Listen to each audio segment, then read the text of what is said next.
Oh, that song is so badass, man. We are back. Week 10 is in the books. We had a first ever NFL game in Berlin, in old Deutschland. Uh, Man, I tell you what, it pretty damn good game too. Colts Falcons. It definitely was a nail biter the whole time. But anyhow, without any further ado, Slayton, how you doing, brother? Doing good, man. I had a pretty good week in all of my leagues. I only lost one, maybe two this week, Okay. so felt good about that. Yeah, making a big off push to make the postseason. Yeah, it is time for everybody to start thinking about that playoff push. If you're contending, if you think you can contend, this is the time. Trade deadlines are coming up, so we will be talking about our favorite trade targets going into Week 11. I know most trade deadlines are around Week 12. I know some of you psychopaths have no trade deadline. Um, that's fine. Every league is kind of different in that way. You set it up however you like. Whatever you like. No one can tell you otherwise, as long as you enjoy the format. But we've got that coming up a little bit later on the show, so stick with us on that if you want to learn about what players that you need to be targeting in redrafts and dynasties, and what we think is kind of acceptable value on that. So let's talk about a little news, Slayton. We got some headlines here. We got another coach is gone. Another one bites the dust, as the band War, I think, would say. No, there's at the song. But anyhow, Brian Dayball gone, which kind of, man, I don't know if you can say it's about time, but the Giants have not looked good for a while, pretty much since Eli Manning left. Even Eli's last season was pretty dreadful, which we saw the emergence of Daniel Jones that year, and that's where he got the name Danny Dimes. And he never lived up to it after that. He had one massive game, and he lived up. He was living off of that. And so, with Brian Dayball being gone, what does this mean for Jackson Dart? What does this mean for Cam Scatterbo? What does this mean for even Theo Johnson, who is starting to have a role in this offense? These are the dynasty implications. I mean, and Malik Neighbors didn't get much experience, so he with Brian Dayball. So it's gonna be curious to see who they're gonna bring in the offseason to take that head coaching job. But Joe Shane got to keep his job.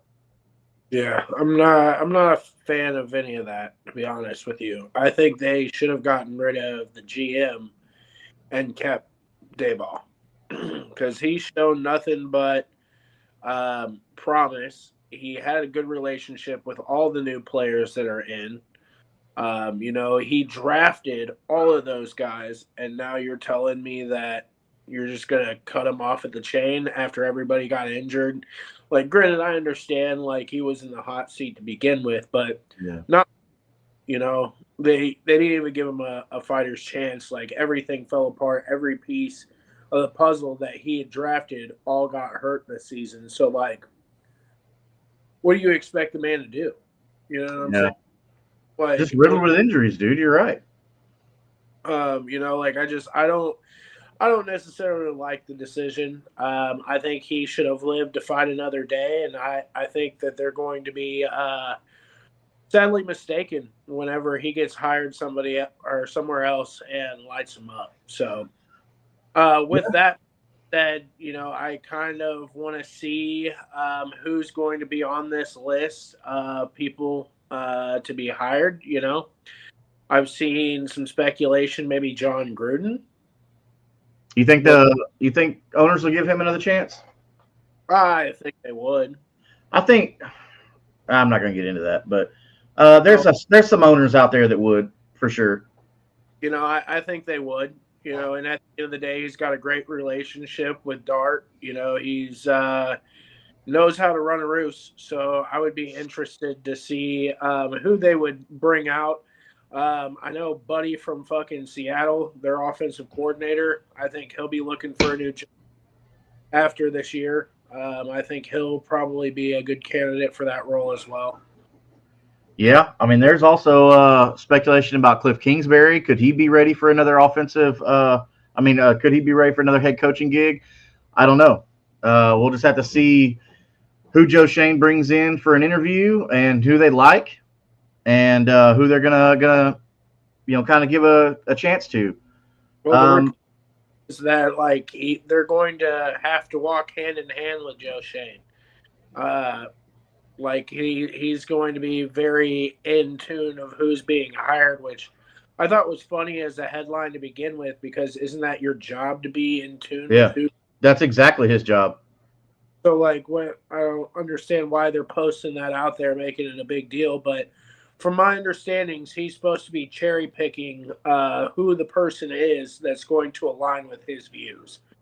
So yeah, that's a very weird kind of story, because it goes GM, yep. Joe Shane, and then underneath him is head coach Brian Daboll, or head coach whoever now, and then the head coach and the GM work together to select coordinators, and then the coordinators, head coaches, work to select positional coaches, and then so on and so on. So that is literally Joe Shane's job, is to hire the head coach. I'm with you, dude. Like this feels just like a whole bunch of fluff from the team because they haven't been good and they just fired their head coach mid-season.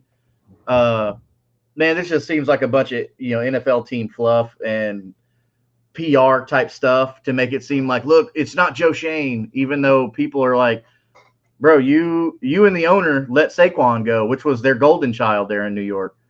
Yeah. So a lot of Giants fans are not over that, especially since the next year. The next year he goes and wins a Super Bowl with your division rival. Mm-hmm. So I don't know. I don't know how Giants fans aren't calling for Joe Shane to be let go too, but I don't know. We'll see how it all plays out in the offseason. What's that? Oh, they are. They've been calling for his head for a while. Well, there you go. Nothing's being done because the owner's got him in his pocket. Yeah. Well, regardless, they've got a lot of issues over there in East Rutherford, New Jersey, with the New York Giants. They got to figure that stuff out, man. It's going to depend on who they bring in as their head coach. And then, of course, they're going to bring in their guys, offensive coordinator, so on and so on, quarterbacks coach, whether or not I'm going to be eagerly wanting to get a young guy like Jackson Dart on my team, like Cam Scattaboo, like Malik Neighbors coming back from injury, which is always, with ACLs and stuff, which, to be fair, ACLs are not what they were 10 years ago, 15 years ago, 20 years ago. 20 years ago, ACL was a career ender, not just a season ender, but a career ender. So, I don't know. I'm drafting him next season. What's that? I won't be drafting him next season. No.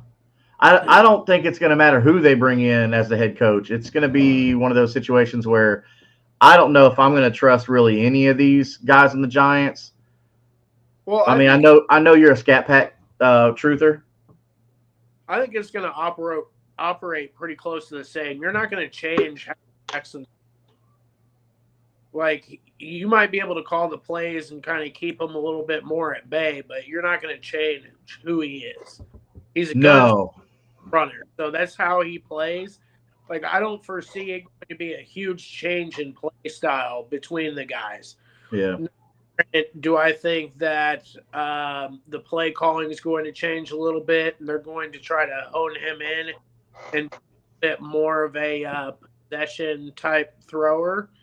Potentially. I think that would be more at ease, to where they're not having him be go-getter gunslinger type guy, to where he can kind of be like a Mac Jones in the offense, run when you have to, and just be able to sling the ball. I think that's probably more in the range of outcomes than what people think. But at the same time, I'm not rather excited, because you just cleaned the house of the guy that brought in all these guys, so you don't have anybody in the locker room. So it's a weird play. It's a really, really weird play for that organization. Yeah, well, time will tell and see what's going to happen, which is why you need to go ahead and tune in the off season. That way, when we cover all this stuff, especially if you're a dynasty player or getting ready for redraft, hitting that subscribe button to be able to have all this fantasy football content even in the off season. Also, if you notice at the bottom, if you are a subscriber, once we reach 200 subscribers to the channel, we will be giving away a free. It's going to be a top fantasy football player's jersey. We still haven't decided who, but we'll need to get with you. So make sure your stuff is not set on private so we know who you are and we can reach out to you, get your size, your mailing address, all that stuff, and send you your free jersey. But if you're not subscribed, you cannot win the free jersey. Next, we've got some big news about Joe Burrow. Joe Burrow is back at practice, not in a full facet, but back. One window, baby. Let's go. Yeah. He's saying that he's trying to get back for the Thanksgiving game, which is very, very optimistic from my research looking at a couple different athletic doctors and stuff. But that's very optimistic. They're saying maybe week 13 is more realistic. What do you think? Yeah, if I was Zach Taylor, I'd be saving this man from himself right now. Hey, you ain't going giving as much as I want you to go out there and play. We can't afford to have you go out there and play and then get re-injured and be, give it a couple weeks, get back to game speed. There's no reason to rush this back. You are the asset of our franchise. Yeah. One of the top assets, if not the top asset of what we're doing here. It kind of all plays around you. Like, let's not do this. I think when Joe Burrow's healthy, I think Joe Burrow's one of the best quarterbacks in the league. Oh, yeah, without a doubt. Top 5 and then, runner. Yeah, and then you pair him with Jamar Chase and T. Higgins. Get out of here, man. Like, set of weapons in the entire league right now. Anybody can argue with me, but you aren't going to be right. No, there's no better tandem other than maybe Pickens and Lamb. I think. You don't think so, or Puka and Devontae? So you don't. Okay. So everybody out there, Slayton is a Rams fan, so there may be a hint of bias. But to be fair, you're talking about Devontae Adams, future Hall of Famer, right? And then Puka Nacua on the trajectory he's at is going to be a Hall of Famer. So I'll give you your credit on that one, brother. I'll give you credit. I mean, don't get me wrong. George Pickens and CeeDee Lamb's a short behind him. They're not far behind him.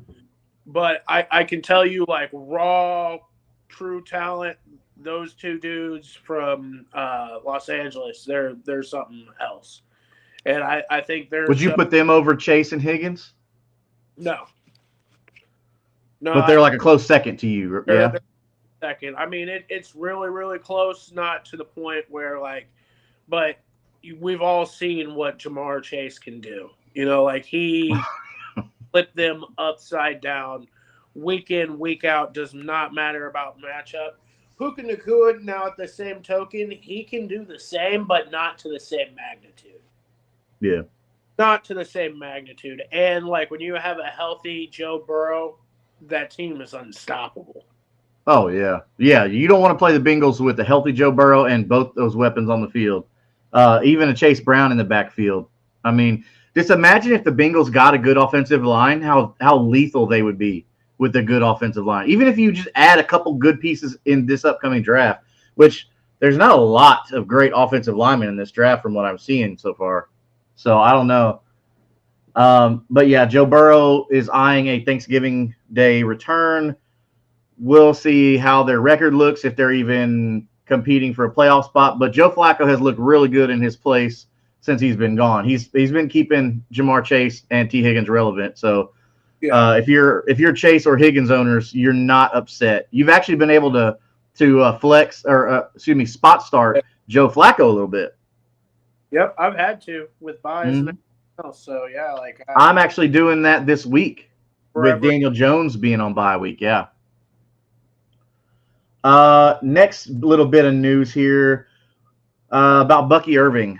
The team is saying that they have no timetable for return. They do not know when Bucky Irving is going to be back. So they've already announced that he's not coming back for this week either. Yeah. So, man, this is tough. When they put that no timetable, man, are you cutting them off your team? I mean, Because that could be a valuable slot right there for a waiver ad. at this point, there's not too many waiver ads that like I'm dying to get. That's true. That's true. Oh, you might have Benson that's coming back from IR. Like at that point, maybe. But like, I mean, realistically, If he's on your waiver for sure, yeah. We're digging through like Parker Washington. We're digging through Mariota. We're digging through like Geno Smith of the world. I'm not touching either one of them quarterbacks. Heck no. Not one bit. No, not even on a bye week spot start. I'm not touching them guys. I'm literally going any other place else.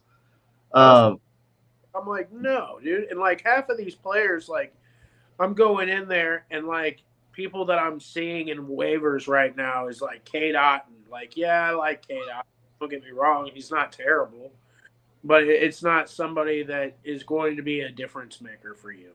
Yeah. Not going to be somebody that's going to save your week by putting them in a flat. Like it's just not going to happen. Yeah, that's not he's not that type of player. Maybe he could be one day. I don't know, but we'll see. We'll definitely be watching him on this show. Next up, we've got news about J.K. Dobbins.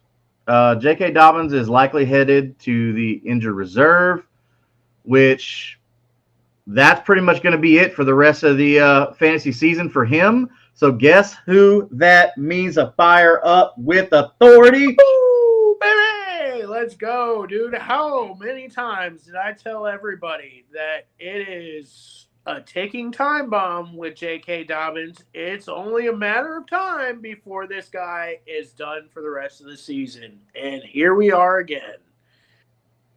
Same fucking time every season. We're sitting here looking like, thanks for your trot. You were great. I appreciate you. And like, on to the rookie. That's just how it's been. And like, I knew it was coming. I didn't know when, but I had a gut feeling that, hey, it's going to happen. And he's never played a full slate of games, I feel like. So now it's time for Harvey to shine, and I think he's going to do a lot better than what people are thinking. And I'm sitting here with a big old smile on my face because I've been waiting for this moment all season. Oh yeah, and I know Mick is super happy about this too. So normally Mick will be on the show with us on Tuesday nights, but he's out there keeping the lights on out in California. Building that infrastructure. So Mick, man, keep up the hard work. We miss you on the show, buddy. But yeah, you're right, man. It just seems to be the kind of the thing with J.K. Dobbins is he's going to get hurt. He's going to do well. Then he's going to get hurt. Good thing is the Broncos were forward thinking. They didn't depend just on J.K. Dobbins. They said, hey, let's go get this electric kid, R.J. Harvey, and see what he can do. And he's actually shown us so far in this season that he can step in to that role and succeed. And he's broken off a couple big plays, dude, like over the last couple weeks, and he's looked good. So I'm rather excited to see what he's going to become and what he does with this opportunity. This week I wouldn't be super excited about starting him against the Chiefs, but yeah, coming up weeks ahead, I'm all gas. Yeah. Yeah, if by some slim chance you have not picked up R.J. Harvey on waivers yet and he is available, do that. You pay – heck, this late in the season, I'd probably just give you all my fab, man. Like, yeah, just go ahead and spend it. You only got, what, four or 5 weeks left of the fantasy season. And like you said earlier, man, there's not very many good options on waivers, and R.J. Harvey should not be on waivers. But if he is and your league mates are idiots, take advantage of them. Capitalize immediately. Yeah.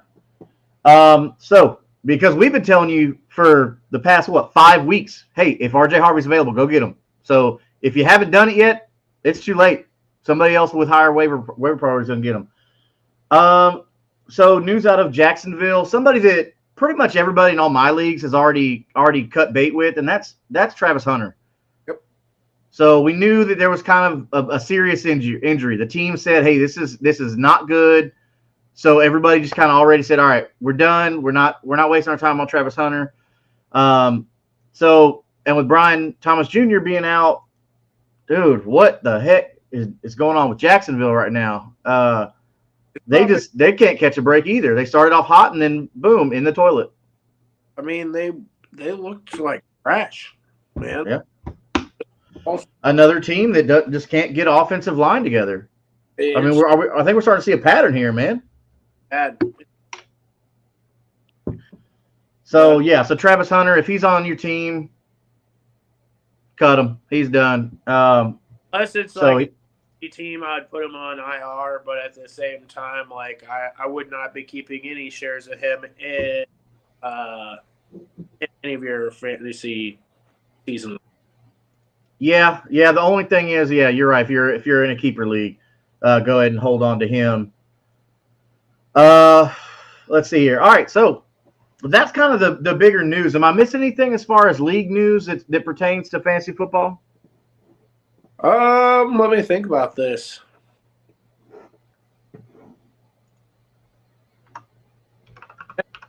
I can really think of. All right. So we've got a viewer question here. Jason Ortiz says, will you trade Tet McMillan and Kamani Vidal for any of Breece Hall, Quinshon Judkins, Jaylen Warren, or Derrick Henry? I have Rico, so don't want 2 Panthers, which I understand. And I also got Hampton back week 13 and 14 to trying to sell Vidal.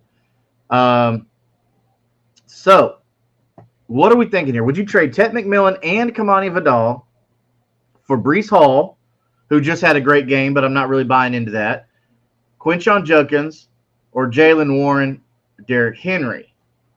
Who's your wide receivers, though? Let's see here if it says. It doesn't say over here in the comments what his wide receivers look like. If he's got good wide receivers, I would totally go after Judkins or Derrick Henry. Judkins for sure. Now, as far as Henry goes, I like Henry. I think they're going to have a strong push there the end of the season. There's going to be a lot of shootouts, but I don't know if they're going to be running the ball per se. I think it's going to be kind of an air show, if you will. But there is good opportunities for him to get some goal line work there and get some good points. So definitely an option. Anything within 10 yards, I mean, that's Derrick Henry territory, you know what I mean? He's going to eat you up. So, but man, I gotta say Quinshon Judkins is probably my favorite out of these 4 here. Yeah, I would say Quinshon, and then a short second is going to be for me. Yeah. I mean, the Browns play the Ravens, and the Ravens defense hasn't been good this year. So, I mean, it's got some decent matchups. But all right, so yeah, that's what we would do, Jason Ortiz, is we would go Quinshon Judkins. If you can get maybe a little on top of that, maybe see if you can get Judkins and Jaylen Warren for Tet McMillan and Vidal. I think both of those would be good. Jaylen Warren has a lot of PPR value as well. So another one from Jason Ortiz says, which tight end is best this week? So Theo Johnson said he might start Wan'Dale. Brenton Strange, which I didn't think Brenton Strange was back yet. I thought that was a kind of a we're waiting and seeing. And then Cade Otton already starting White. Rashad White or? Yeah, I would assume so because he's talking about Otton. Yeah. I wouldn't start Strange. He's coming back off of an injury. I don't trust it.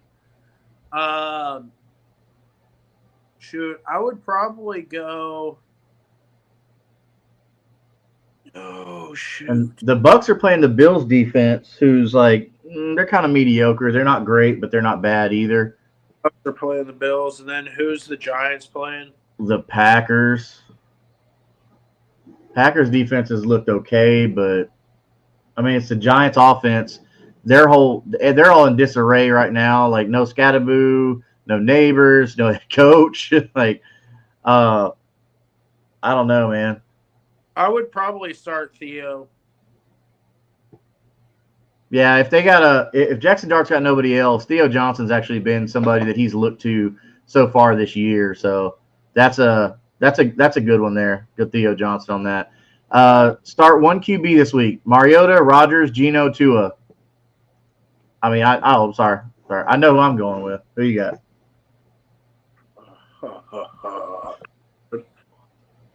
What are the matchups in this? So Marcus Mariota, who's filling in for Jaden Daniels, is playing Tua. So Tua and Mariota are playing each other, and then Aaron Rodgers, they are playing. Where are they at? Where are they at? Aaron Rodgers. Come on, scroll down. Aaron Rodgers playing the Bengals, which could be a shootout. And then Geno, I'm not going to play Geno. I'm not even going to mention. I'm not even going to look at the matchup on that. I'm not playing Geno at all. -2 points for interceptions. Yeah, good. It would be a coin flip for me between Rodgers and Tua. Yeah. I would go Rodgers, man. I would go Rodgers, but they're playing each other. But Tua does some dumb stuff, man. So you say Rodgers or Tua, and I'm saying Rodgers. Yeah, it would be a coin flip for me because the offense there for the Steelers hasn't looked good.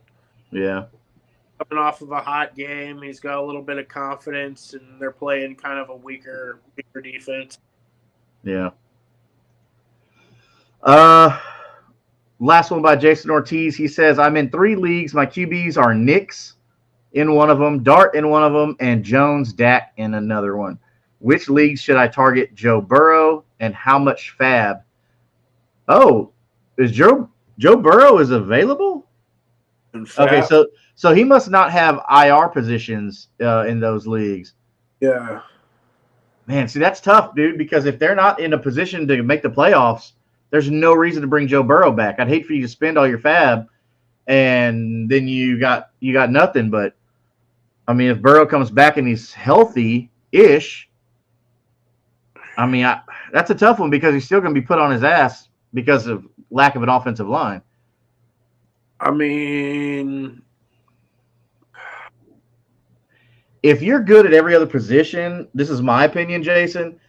If you're good at every other position, I'm going to say go ahead and do about, I don't know, 35 to 45% of your fab with the league you have Dart in. Yeah. I think Dak is okay, and I think Daniel Jones and Dak in that one is fine. I wouldn't mess with that one. The Cowboys' offense has been lights out. Yeah. Bo Nix, I'm not gonna hold on to the bad week that he's had. With having Bo Nix singular by himself, I would definitely pick him up in that league too. Yeah. If I'm being honest. Because, like, as much as I do like Bo Nix, like, he's kind of giving you some dud games over the last couple of weeks. And, like, it's a mixed bag, but to kind of have a little bit of extra grit behind that and to be able to spot start when needed, like, I think it would probably do you some justice, Jason. Yeah. So that's the direction we'd go on that one, Jason. Thank you for your question, man. Make sure you go ahead and subscribe so that way you can get entered to win that free jersey down at the bottom once we hit 200 subscribers. The channel's growing, man. We sure do appreciate everybody. That makes it fun for us to come on here and answer all your questions. Next question from Juan Pena Jr. Thank you, Juan, for your question. Who for my QB1? We got Bo Nix, CJ Stroud, JJ McCarthy, Jacoby Brissett, Aaron Rodgers, or Joe Flacco. I'm assuming this is just for this week, correct, or rest of season. So I don't know if we're saying just for this week, Slayton. Who do you got just for this week? Oh man. So Bo Nix is playing the Chiefs. CJ Stroud is playing the Titans. I do not give a flying fuck who he plays. Fair enough. So is he in Geno Smith territory? Not Geno Smith. I would start him over Geno, but like not with authority. Gotcha. You know, and The Vikings with JJ McCarthy, they're playing the Bears. That could be a favorable matchup. I don't know. We'll see.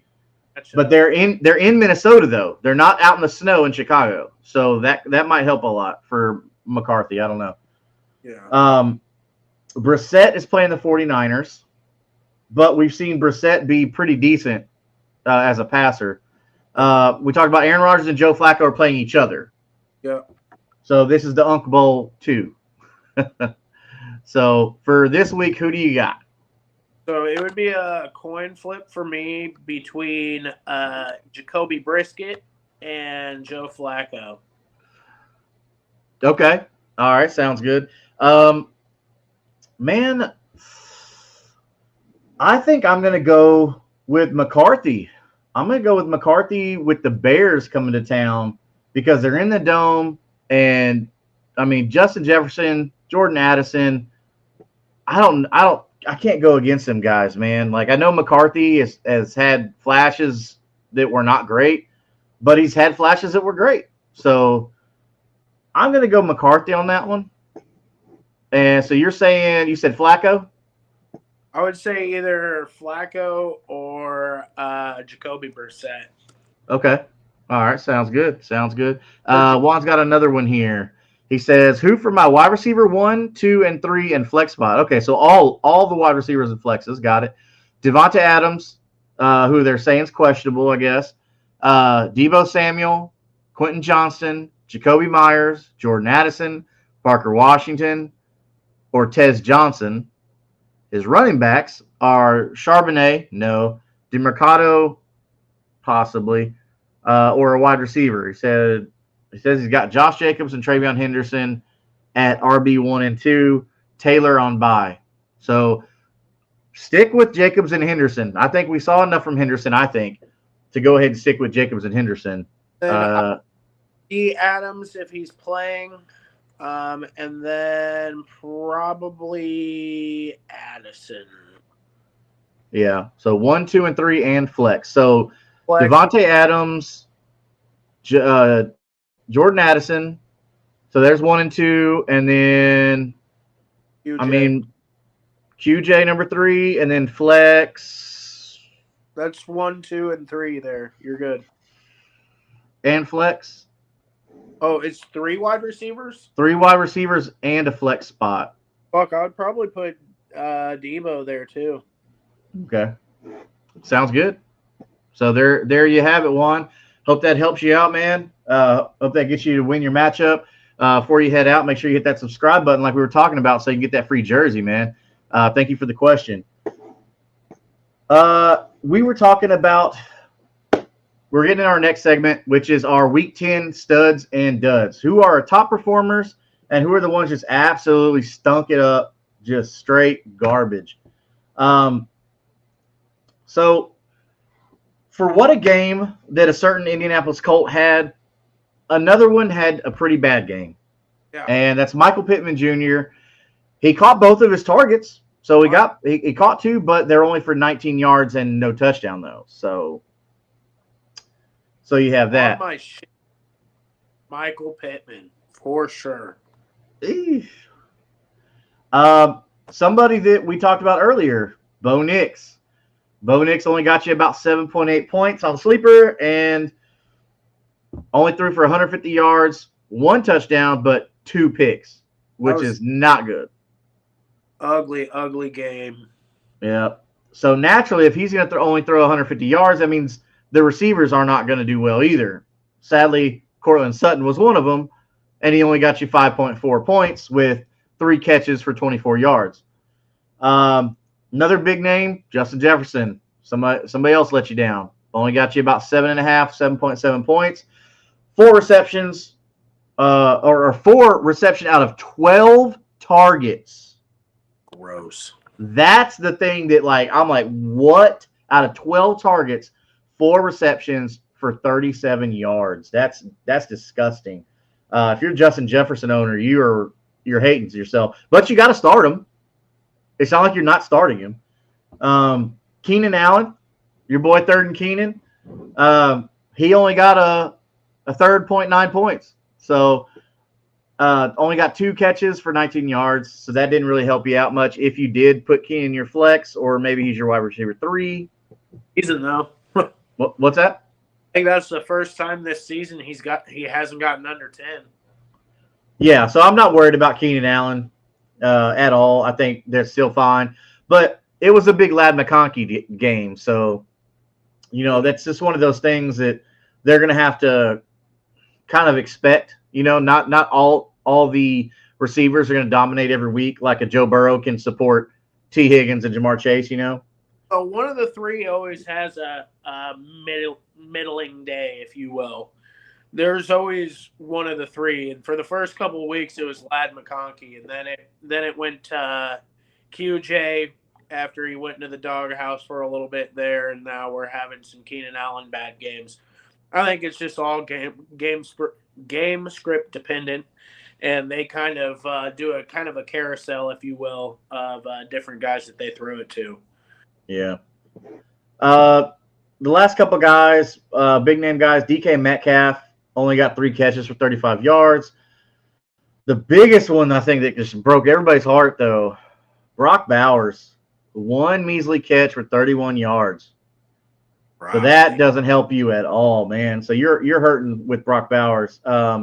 Even in tight end premium, that doesn't help you. Sam Darnold only got you 5.9 points, 178 yards, 1 touchdown, 1 interception, but he lost 2 fumbles, which is negative points in a lot of leagues. So that hurts you as well. And then Garrett Wilson went 0 for 3, dude. But that's the Giants, man. I mean, that's the Jets. Trash. Again, Justin Fields didn't even break 100 yards passing. Justin Fields is horrible.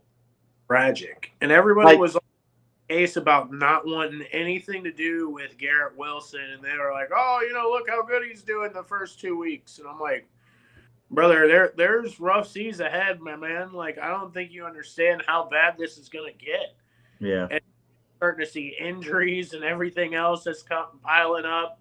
And, like, all they have left is like the pieces of a broken team. And I'm like, man, like, yeah, I'm good. I'm good on that. You sold the 2 best pieces of their defense, and Justin Fields just ain't it. You were so confident out there.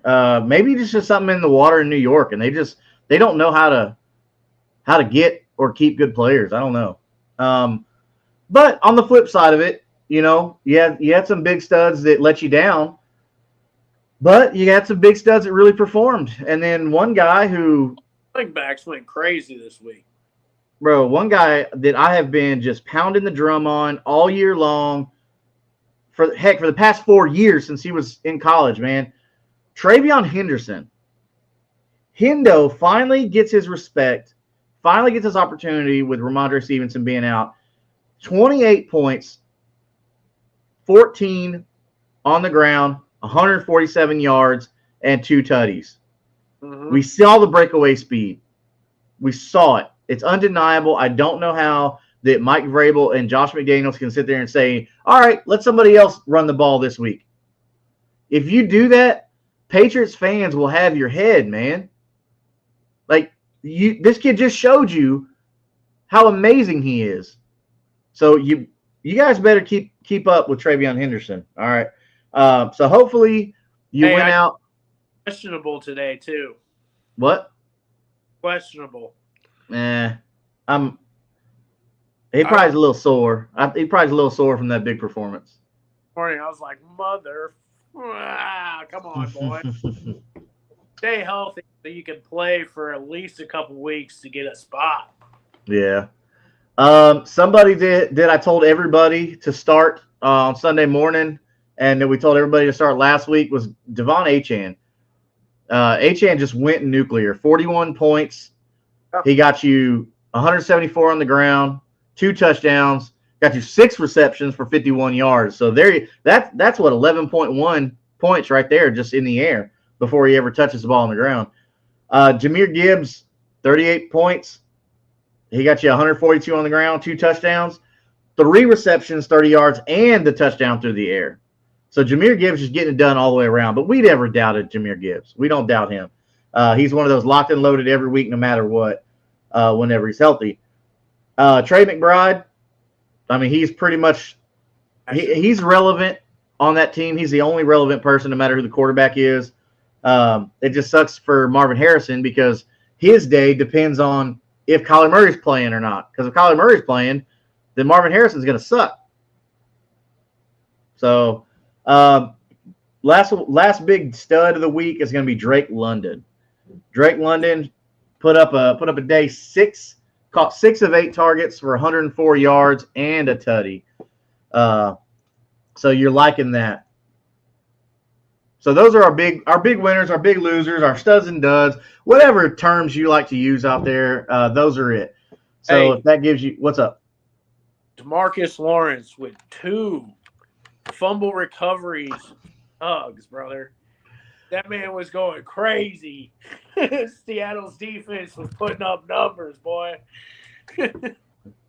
So if you had Seattle's defense, you're feeling pretty good right there. Sir.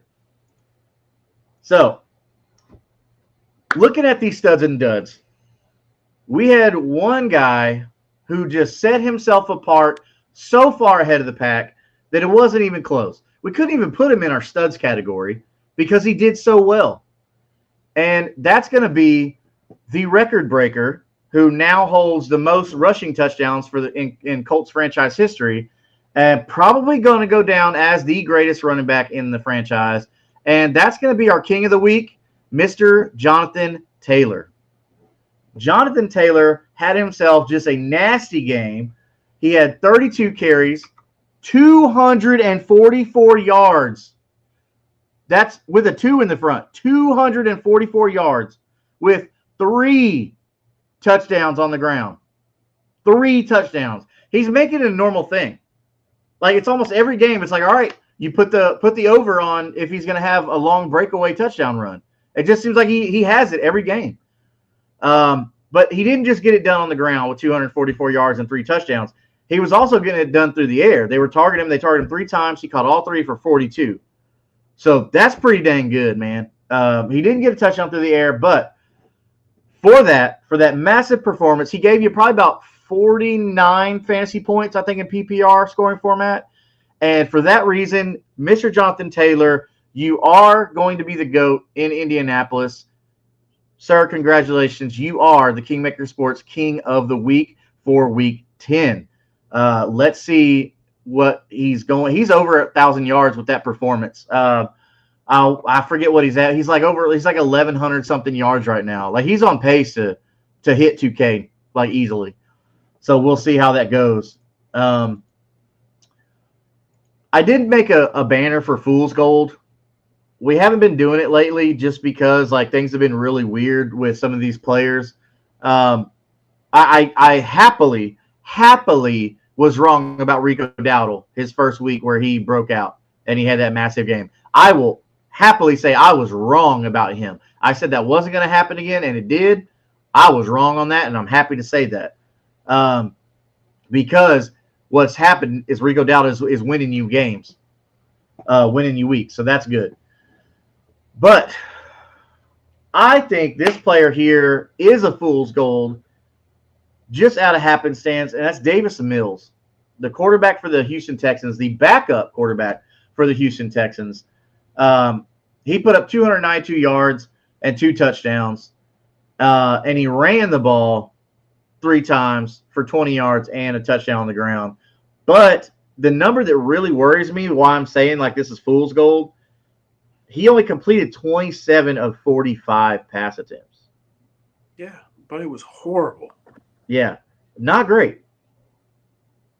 He had to throw the ball 45 times to get them numbers. That's why I'm saying this is fool's gold.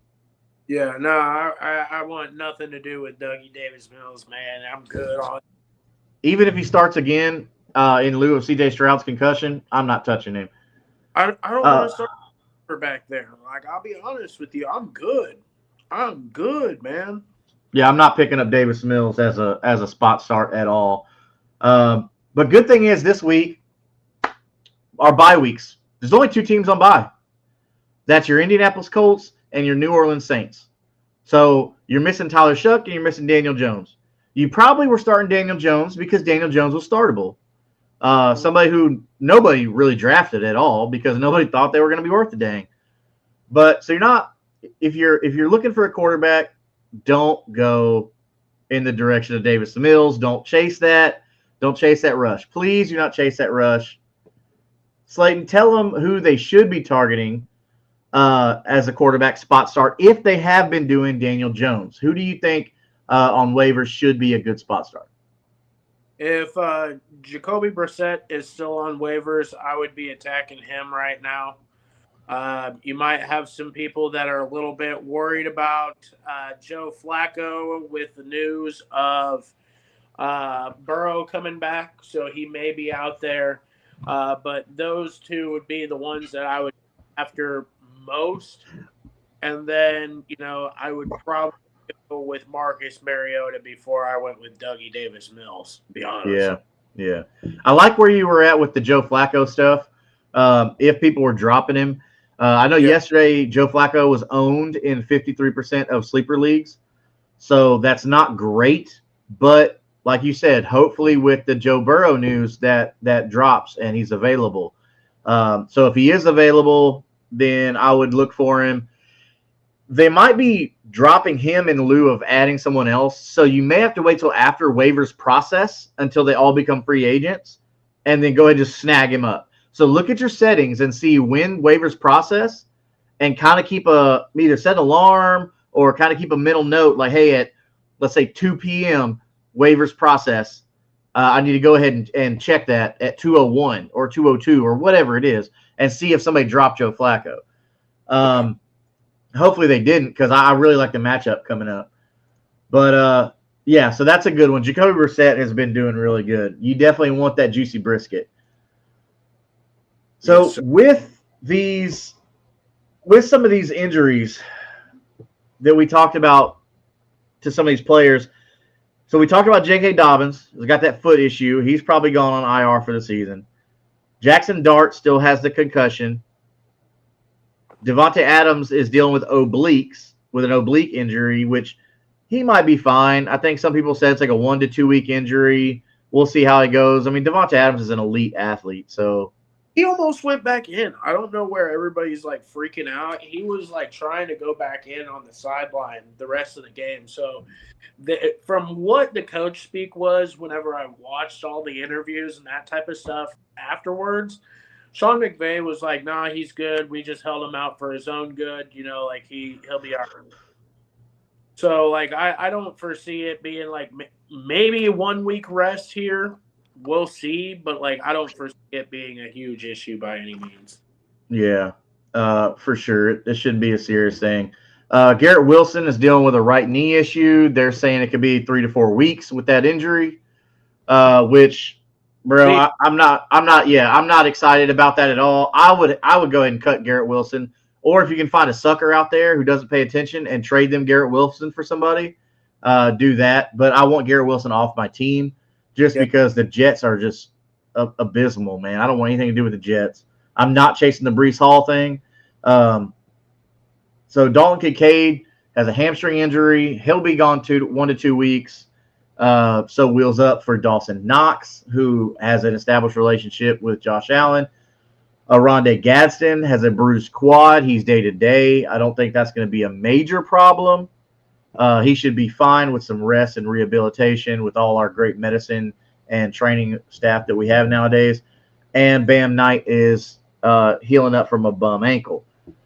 So those are the big time injuries of the week. The only one to really worry about is if you have to replace J.K. Dobbins. That's the only one you really got to worry about. Like I said, go ahead and try and get Garrett Wilson off your team.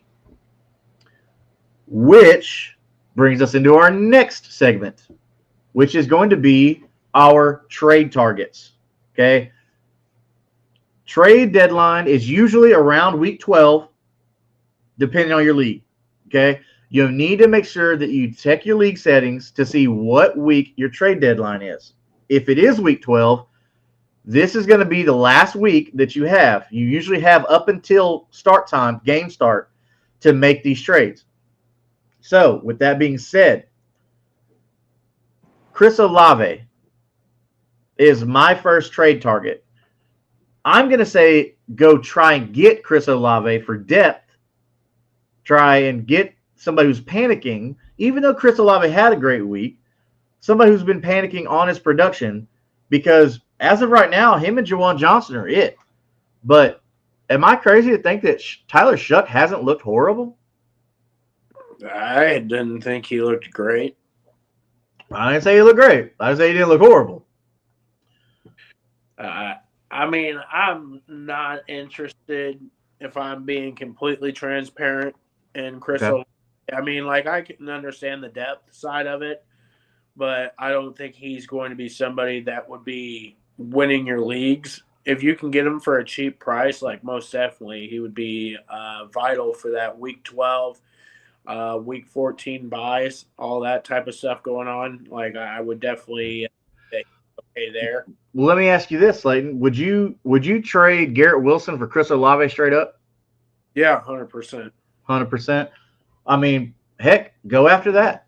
See if somebody who's not tapped in and they see that Garrett Wilson, and just go ahead and accept it, and then you're just like, dummy.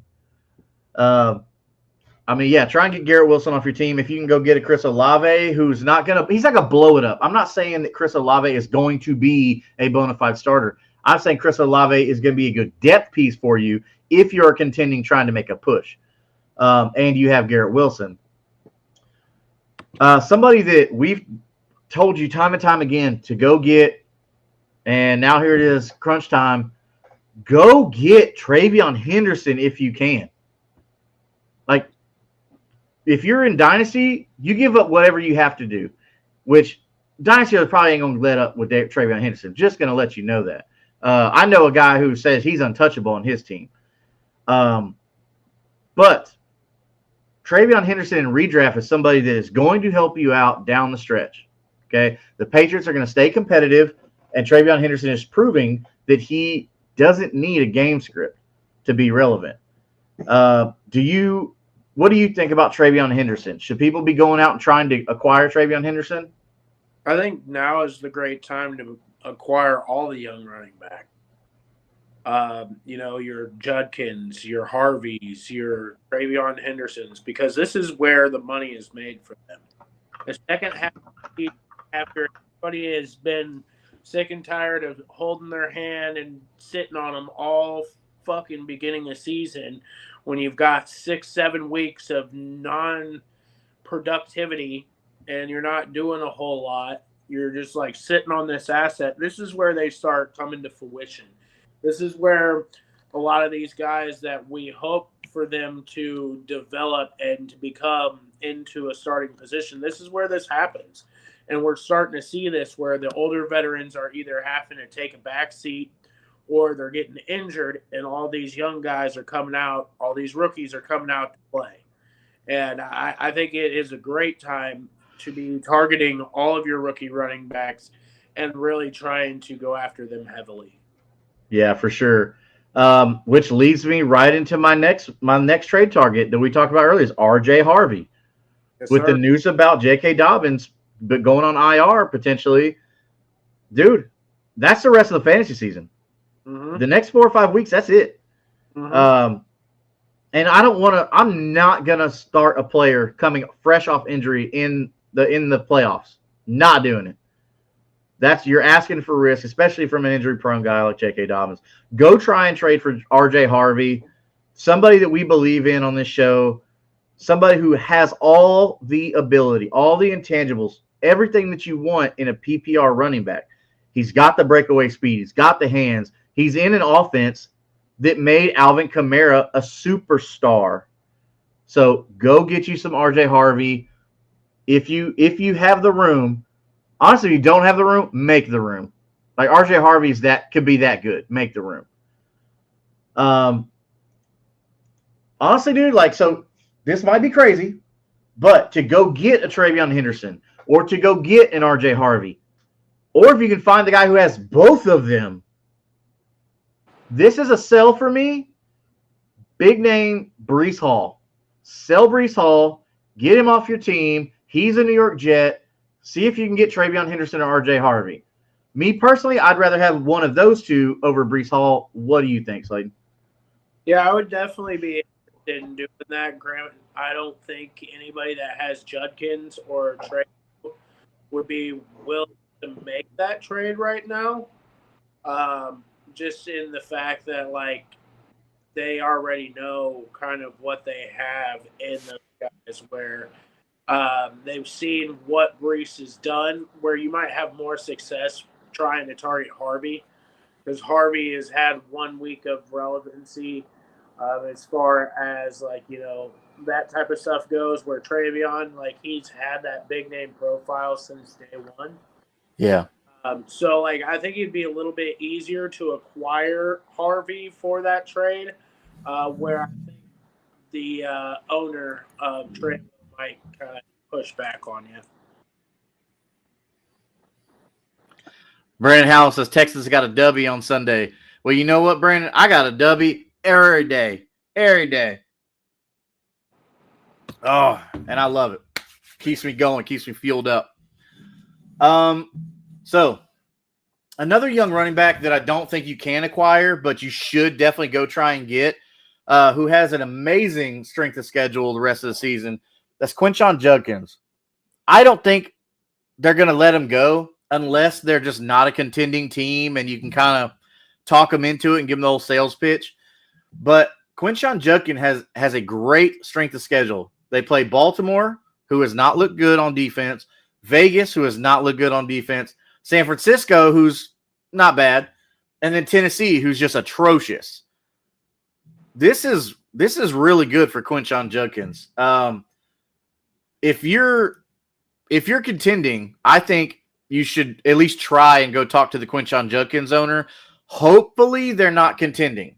If they're sitting there with like 3 wins on the season, maybe you can make something happen. But do you think that Quinshon Judkins is somebody that people should be going after, or do you think they should try and aim for Travion Henderson, RJ Harvey range? Yeah, like I was saying, I think all of your rookie running backs right now is somebody that I'd be trying to acquire. Well, all your starting ones at least. I think a lot of those guys have the skill set and the ability to be a league winner for you here down the stretch. They have the ability to put this game on their head if you guys are paying attention to the trends and paying attention to the usage and all of that type of stuff, especially strength of schedule near the end of the season here, where a lot of these guys, they don't pay attention to strength of schedule. They're not going to pay attention to a lot of the usage. So this is where you got to capitalize on that. And I think with a lot of your young profiles right now, you definitely want to be acquiring as many as you can to go into the. Yeah, for sure. And especially if you're in Dynasty, you're gonna have these guys for the next 3 years. So you're looking really good right there. So last trade target that I've got on my list, I don't know what your list is looking like, but Jordan Addison. I feel like Justin Jefferson is a little unattainable, so I'm not going to go that route. But Jordan Addison, another player who has an amazing strength of schedule down the stretch. Okay. This is their next 4 matchups here. Chicago, Green Bay, Seattle, and Washington. I think this is all like shootout capability in these that are going to favor somebody like a Jordan Addison, especially with Justin Jefferson over there getting the cornerback 1. So I think Jordan Addison be easier to acquire than Justin Jefferson and could possibly be on a team that's not contending. So I'm going to go Jordan Addison on this. What do you think, Slade? I mean, I like Jordan Addison. Don't get me wrong. It really just depends on the owner on this situation because some of them will hold them to a very, very high regard to where it's almost like pointless to get after them. But if you're in a league where they're not heavily reliant on him or they're not heavily invested in him, I would definitely be looking into that just because he is a prominent wide receiver too. Yeah. He a lot of noise there. He has a little bit of rapport with JJ. Mm-hmm. I think that they're going to have a pretty good end of season there. Granted, I'm not in love with a couple of the matchups near the end there. Yeah. Man, I'm not in love with some of the matchups there, but I do see the potential of him being a real threat near the end of the season there. Yeah, and this is not somebody that I'm saying you should go get as your starter, like to be your wide receiver 1 or your wide receiver 2. Hopefully, if you're contending, you've got that position locked down. This is somebody that you might be able to go get from a team that's not really contending. So this AFC South, what's up, boys? So this AFC South show, if you're a fan of the AFC South, if you're a Texans fan, a Colts fan, a Jaguars fan, a Titans fan, yes, the Titans are still a real team. If you're a fan of those teams at all, you definitely want to be checking out this AFC South show. Okay, there's a really great team. One representative from each team. They just have a really good time out there cutting it up, just talking a bunch of trash too. I mean, that's pretty much half the show is just talking trash to one another. Really great insight from those guys over there. Sometimes they'll ask me on if I'm available or if they need some help, whatever like that. They are definitely the place to be for all your AFC South needs and wants. Or if you just want to go over there and just talk some trash in the comments and let them know your team's better. You know, let's say you're a Steelers fan or like Slayton over here and you're a Rams fan, you know, stuff like that. Like, man, go talk some trash. They'll love to talk some trash. I know Isaiah over there with Third and Teal. He loves talking that trash. So, yeah, go over there and check them out and give them a subscribe and give a listen. See what you think. We love to have them.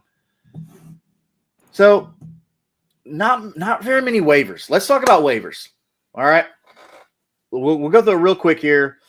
Not a lot because, like you mentioned earlier in the show, you've pretty much picked the bones clean on the waiver wire. Was it AFC South says, how you feeling about the Rams Super Bowl chances this year? Slade, I'm gonna let you have that one, brother. You're the resident Rams fan. Man, I would say it's pretty high, about as high as Matt Stafford's chance of winning MVP.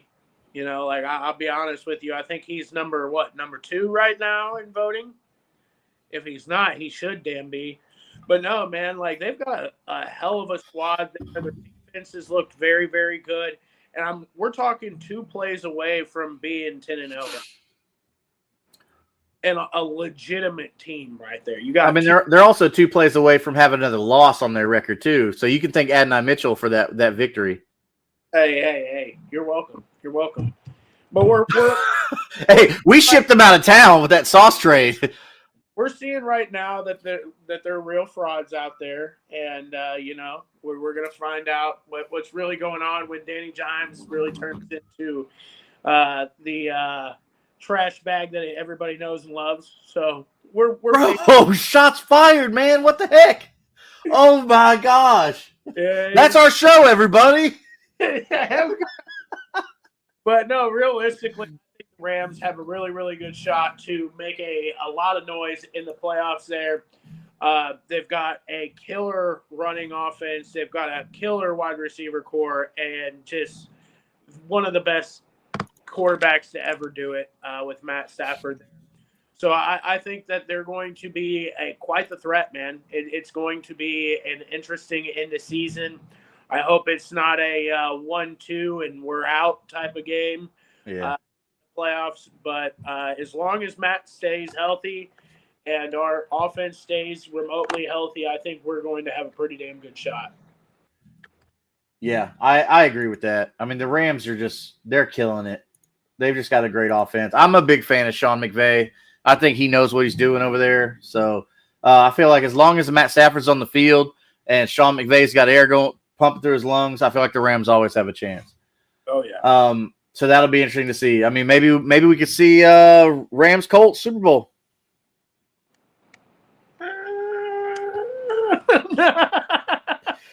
Come on, man! I just had to throw it out there. Don't crush my dreams now.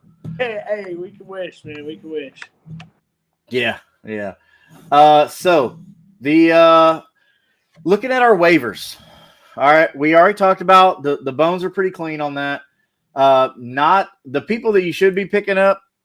You should have picked up weeks ago when we told you to do it, but we're going to go and tell you again. RJ Harvey. Yep. He's not going to be available. He's taken in 78% of sleeper leagues. So you want to know who my top waiver wire pickups right now? Who's that? Davis Mills. No. New England's defense, baby. Woo! Have the most out right now for New England's defense. Why? Because Indianapolis is on bye. Yep. And they're playing the Jets this week, I think. Yeah, they're playing the Jets. Yeah. So go pick up the Patriots defense. Pretty much pick up any defense playing the Jets. If you are fucking looking for a spot start on a defense, New England is your way to go this week because they're at home. They're playing the Jets, who have been absolutely horrible. Like, the spread is favored them by quite a bit. Like, it's the perfect storm for a waiver defense for sure. Yeah, for sure. Excuse me. So Troy Franklin is another one that I'm going to say go pick up. He's owned in 59% of leagues, but he's also somebody we've been talking about for the past 2 or 3 weeks. Every week, hey, go pick up Troy Franklin. Go pick up Troy Franklin. It doesn't look like a lot of people were listening, only a little bit. The numbers went up from like 30-something to 59 in the past couple of weeks. But if he's available, go pick up Troy Franklin. I'm not going to say it again. I'm joking. I probably will say it again. Same with Theo Johnson. Everybody's been still sleeping on the man. He's still there. I seen him in 3 or 4 of my waivers this week, and I'm like, man, how is this guy not picked up? He's like last man standing. Everybody else getting hurt. This is not even like PPR leagues, or not PPR, but tight end premium. Yeah, tight end premium leagues, and he's still scoring 11, 14 points a week. Yeah, and he's somebody that you can go get in Dynasty tight end premium leagues too. Go ahead and put some offers out for Theo Johnson. I'd probably throw a 2nd round pick at him if you're in a tight end premium Dynasty. Another one, if you're needing to spot start for Daniel Jones, you can go get his older twin brother, and that's Joe Flacco. Go and get Joe Flacco with a prime matchup. He's only owned in 53% of sleeper leagues, so he could be available. You literally have almost a 50-50 shot at it. Tyler Algier, believe it or not, is only owned in 36% of sleeper leagues. Isn't that crazy? That was another one that I was getting ready to talk about as well. I seen him in like 3 or 4 of my leagues today, and I was like, kidding. Like, what? Tell the people why they need to go get Tyler Algier, man.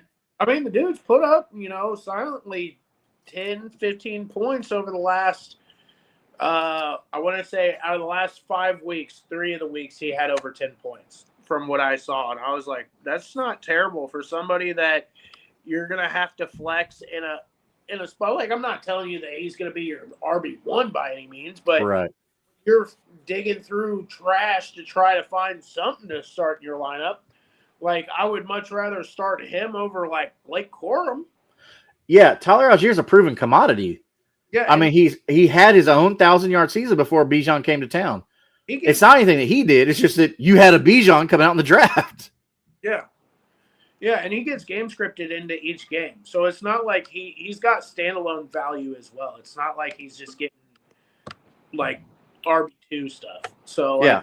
And if by chance Bijan were to go down, bro, Tyler Algier is going to step right in. I mean, he may get you maybe a half less touchdown on the season, but Tyler Algier is a prime handcuff with standalone value. At 36% owned on sleeper, go try and get him, in my opinion. And I guess you could go after Parker Washington just because of lack of options in Jaguars, but I don't know, man. I'm not crazy about it, but somehow he's owned in 55% of leagues. I would not. That would not be the Jag that I would be going after this week. Let him know. I would be going after Britton Strange. Okay. I mean, he's shown that he's involved in that offense. He's coming off of IR. A lot of people had dropped him because he's not a big name tight end, but he showed in the beginning of the season that they were wanting to use him. Yeah. Him coming back, you're not going to have to fight everybody over Parker Washington. You can get him. So he would be one that I would be looking after. Another one that it would be a stash. Wouldn't necessarily go out there and put any sort of fab on him, but Jaleel McLaughlin. Oh, okay. Just in case he's like kind of stealing touches from RJ Harvey or what? I could see a world where Sean Payton has utilized him in the past as an RB1. And I don't know, typically when a starting running back gets hurt, things get a little fucking weird. So I always like to grab a couple pieces that are inexpensive to try to hedge some of those bets, and if things do break out, Jaleel McLaughlin has carried quite a bit of workload, and he could be a RB 1B to a 1A with Harvey, because they've shown that they like to play that game with these guys, and Harvey's not a big guy to begin with. So I still feel like they're going to still try to cut his carries regardless. They're not going to give him a full slate of carries. Yeah. There will be an uptick, but I don't think he's going to get bell cow work where he's getting 30 carries a game. Yeah. That's not his MO, if you will. So I definitely think that would be the spot where either like an Audric Estime, a Tyler Beatty, if he's still there. I don't know if he's still there or not. And then Jaleel McLaughlin, who has the most amount of love from Sean Payton previous. So that would be a nice little stash that I would be looking into. And then, of course, if you see any of your waivers, I know Trey Benson is coming off of IR. That's another one that if he got dropped in any of your leagues, I would be throwing quite a bit of money at him right now. But yeah, those would be my guys currently. Heck yeah, man. So we've got a list of starts and sits for the week. I think what we'll go ahead and do is we'll go ahead and release those on our social medias. May end up just throwing a couple shorts on the YouTube channel. If you want to go check those out, those will be up in the next couple days. People that I believe should be, go ahead and start with authority, and people who you should just go ahead and sit with authority that just have horrible matchups. But with all that being said, we've covered a lot tonight, Slayton, and I'm pretty excited to see how this playoff push is going to go with this trade episode, all these targets to go after, to see which one of these or how many of these studs are going to keep performing for you.